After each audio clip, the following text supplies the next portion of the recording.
Hola, ¿qué tal? Bienvenidos a este nuevo video de la lupa al impuesto. Y para esta oportunidad vamos a estar hablando de algunos límites que pueden presentar costos o deducciones en la determinación de la renta líquida agravable en el impuesto sobre la renta.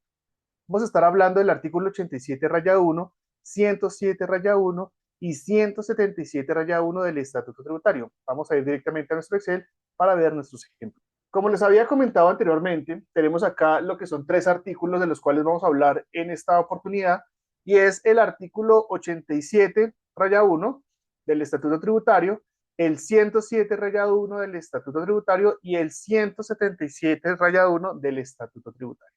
¿Qué es lo que nos dicen estas normas? Y la vamos a ver una por una. Entonces, el artículo 87 raya 1, si bien no es una limitante como tal, que habla de una forma expresa que solamente se pueden deducir X valor de lo que son estos costos o deducciones asociados a la nómina, esta sí nos da una pauta para saber si son deducibles o no en su totalidad en el impuesto sobre la renta. Resulta que el artículo 87 raya 1 nos dice a nosotros otros gastos originados en la relación laboral que van a ser no deducibles si no se cumple con lo que dice a continuación el estatuto. Dice, los contribuyentes no podrán solicitar como costo o deducción los pagos cuya finalidad sea remunerar de alguna forma, ¿sí? Y que no hayan formado parte de la base de retención en la fuente por ingresos laborales de cada uno de sus empleados. Entonces tenemos que tener en cuenta dos condiciones muy importantes, y es, uno, cualquier tipo de remuneración hacia el empleado, sea de forma directa o indirecta, ¿cierto? Y obviamente que no hayan sido parte de la base para la retención. Y se exceptúan claramente de la anterior disposición los pagos no constitutivos de ingreso gravable o exentos para el trabajador, de conformidad con las normas tributarias, incluidos los provistos en el artículo 387 del Estatuto Tributario. ¿Qué significa eso? Claramente, cuando nosotros hacemos la depuración de la base de la retención en la fuente, vamos a estar restando los ingresos no constitutivos de renta o ganancia ocasional, que son los aportes obligatorios a salud y pensión, los que normalmente se ven, y claramente las rentas exentas a las que están, obviamente, digamos, con derecho cada uno de los empleados cuando se está haciendo esa depuración de esa base de retención en la fuente. Pero fíjense que este artículo 87 tiene una particularidad que debemos tener en cuenta, y es la siguiente. Dice, cualquier tipo de remuneración que sea de cualquier forma al empleado tiene que ser parte de la base de retención. ¿Cómo podemos ver nosotros esto? Claramente el artículo 87 del Estatuto Tributario lo que trata de hacer es que todos los pagos que remuneren de forma directa o indirecta al empleado sean base de retención, porque al final todos van a ser constitutivos de renta para él, y se tiene que hacer obviamente una depuración que esté acorde a su realidad económica. Normalmente podemos encontrar algunos salarios en donde se va a encontrar lo que es el salario básico, ¿sí? De una persona, y esta persona puede estar recibiendo comisiones, bonificaciones y auxilios extralegales, que pueden ser un auxilio de vivienda, un auxilio extralegal de transporte, un auxilio extralegal en temas de conectividad para quienes están directamente trabajando algunos días desde casa y ese tipo de cosas, e incluso algunas compañías que ofrecen posiblemente un porcentaje, eso de que te pagamos el 50% de la medicina prepagada y el otro te lo descontamos de tu salario, que puede ser un beneficio, ¿cierto? De esos beneficios que ofrecen algunos empleadores para que obviamente llame la atención de los candidatos o de la persona que quiera trabajar con ellos, y se pueden presentar, pero fíjese que cuando estamos hablando de este tipo de remuneraciones, ya sea de forma directa o indirecta, ¿cierto? Tiene que ser siempre una sumatoria que haga parte de la base de retención. Obviamente, el objetivo, digamos, de hablar de este artículo 87 raya 1 no es determinar qué conceptos salariales son base salarial y base no salarial, ya sea en el tema prestacional o incluso para determinar el IBC para la cotización de lo que son pagos a seguridad social, pensiones y demás, como los parafiscales, sino que tenemos que tener en cuenta que cuando nosotros estamos elaborando nuestra renta líquida agravable o determinando esa renta líquida agravable para asociarlo a la tarifa del impuesto sobre la renta, debemos tener en cuenta que cuando estamos hablando de pagos salariales, no solamente es cumplir con esas tarifas legales que nos condicionan, como por ejemplo estar al día en pagos de salud y para fiscales, estar todo el tema, digamos, concreto en nómina electrónica y todo lo que se puede ver del artículo 108 raya 1 en adelante, sino que este artículo 87 condiciona que todos los pagos de forma directa o indirecta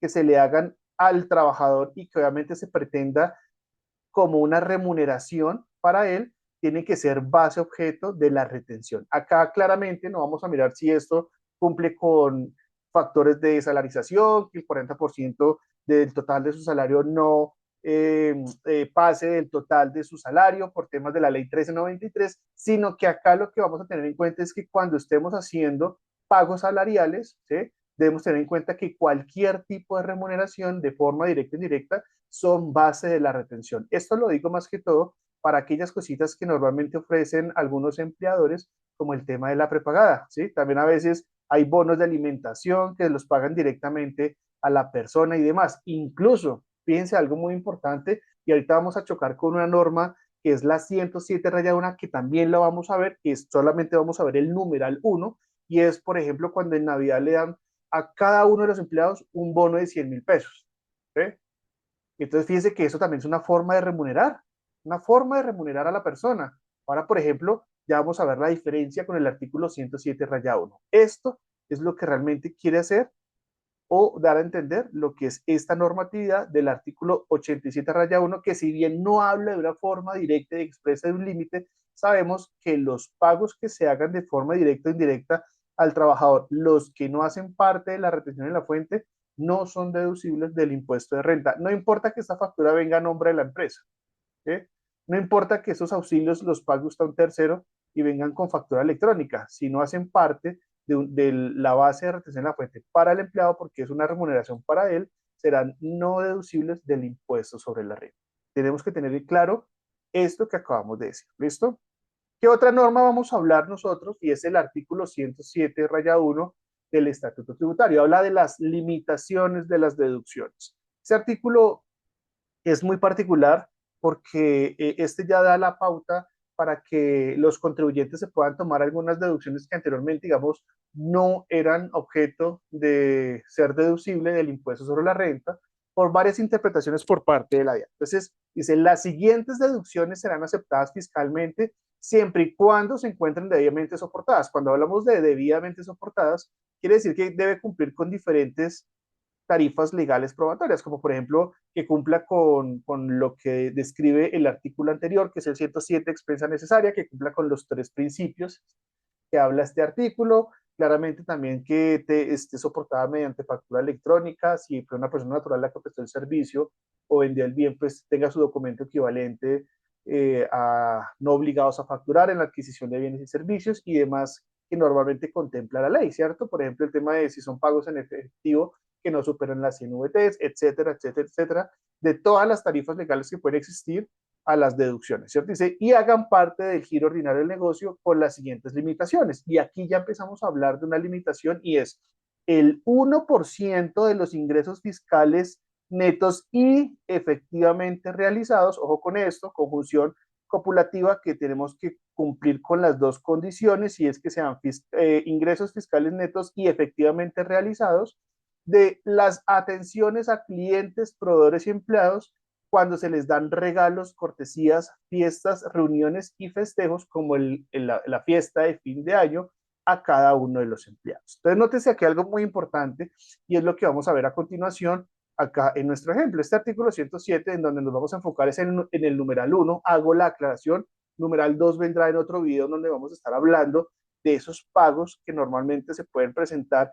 en temas de litigios laborales, pero lo que vamos a ver ahorita es el numeral 1. Entonces dice que los regalos, fiestas y reuniones que normalmente se le puedan dar a clientes, proveedores y empleados, ¿cierto? Lo que son regalos, fiestas, reuniones, festejos que se le puedan dar a los clientes, proveedores y empleados, se puede tomar hasta el 1% del total de los ingresos fiscales realizados. Y nótese aquí algo muy importante y es que, ¿qué se entiende por realizado? Entonces, normalmente tenemos que irnos para los obligados a llevar contabilidad, el artículo 28 del Estatuto Tributario que establece cuáles son los ingresos fiscales realizados. Los que sean contablemente devengados serán los fiscales realizados. ¿Y por qué hay que hacer esta aclaración en relación con lo que son los ingresos fiscales realizados? Pues que resulta que nosotros tenemos otros ingresos fiscales que no son realizados, pero que tienen un efecto sobre la renta. y estoy hablando directamente de lo que es el artículo 35 de lo que son los intereses presuntos. Un video que ya vimos aquí en La Lupa al Impuesto y es de cómo se hacen el cálculo de estos ingresos, de estos intereses presuntos. Y nótese algo muy importante que si bien estos pueden ser ingresos fiscales, no son ingresos, ¿cierto? No son ingresos fiscales realizados, teniendo en cuenta que esto viene de una presunción que tiene un efecto en el impuesto sobre la renta como un ingreso fiscal, pero no se encuentra realizado, porque resulta que los ingresos fiscales realizados son los que se encuentran en el artículo 28 del Estatuto Tributario y son los siguientes. Si nosotros nos vamos directamente a lo que es nuestro artículo 28, nótese algo muy importante y es que en formas generales se dice que los obligados a llevar contabilidad, los ingresos fiscales realizados fiscalmente son los mismos ingresos devengados contablemente en el año periodo gravable. Y en las excepciones, cuando vamos a ver las excepciones, esas excepciones o esas 10 excepciones que están dentro del artículo, nótese algo muy importante y es que dentro de lo que es este artículo 28 no encontramos como excepción los ingresos presuntos porque es una norma que toca la parte fiscal, pero no toca la parte contable. Entonces, fíjese que para que ustedes lo tengan en cuenta, cuando estemos hablando de ingresos fiscales, ustedes van a tener unos ingresos contables en su depuración, ingresos contables, posiblemente, vamos a suponer, de 1 millón de pesos, ¿cierto? De 1 millón de pesos.